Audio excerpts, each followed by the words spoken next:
आज हम इस वीडियो में भारत के महान सूरवीर मेवाड़ के शेर महाराणा प्रताप जी के बारे में बात करेंगे, जिन्होंने मुगल अकबर से बार बार युद्ध किए परंतु अकबर की अधीनता स्वीकार नहीं की। महाराणा प्रताप का जन्म 9 मई 1540 को वीरों की भूमि राजस्थान के कुंभलगढ़ किले में हुआ था। उनके पिता महाराणा उदय सिंह और माता रानी जयवंतीबाई थी।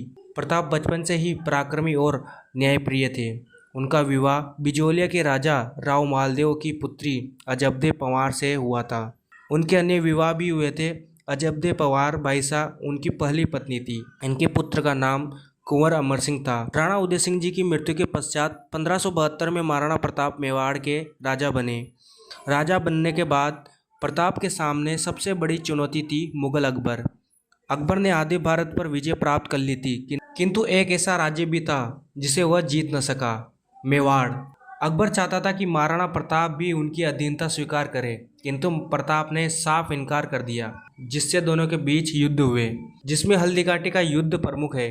18 जून 1576 को हल्दीघाटी में महाराणा प्रताप और अकबर की सेना के बीच भीषण युद्ध हुआ।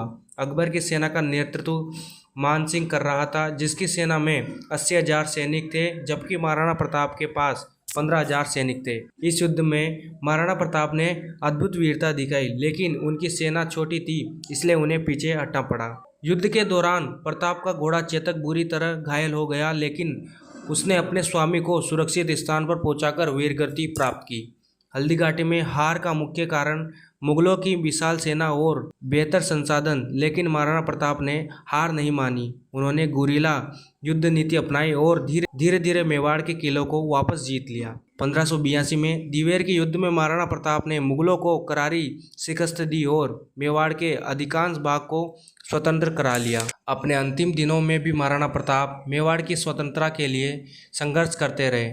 29 जनवरी 1597 को चावंड में उन्होंने अंतिम सांस ली। उनकी मृत्यु के बाद मुगल अकबर ने भी उनके लिए अफसोस किया और कुछ दिनों तक दरबार नहीं लगाया। ऐसे वीर योद्धा थे जिन्होंने दुश्मनों के दिलों में भी सम्मान और प्रेम बना लिया। महाराणा प्रताप सिर्फ एक योद्धा ही नहीं, बल्कि स्वाभिमान और स्वतंत्रता के प्रतीक थे। उनका जीवन हमें यह सिखाता है कि आत्मसम्मान के लिए किसी से समझौता नहीं करना चाहिए।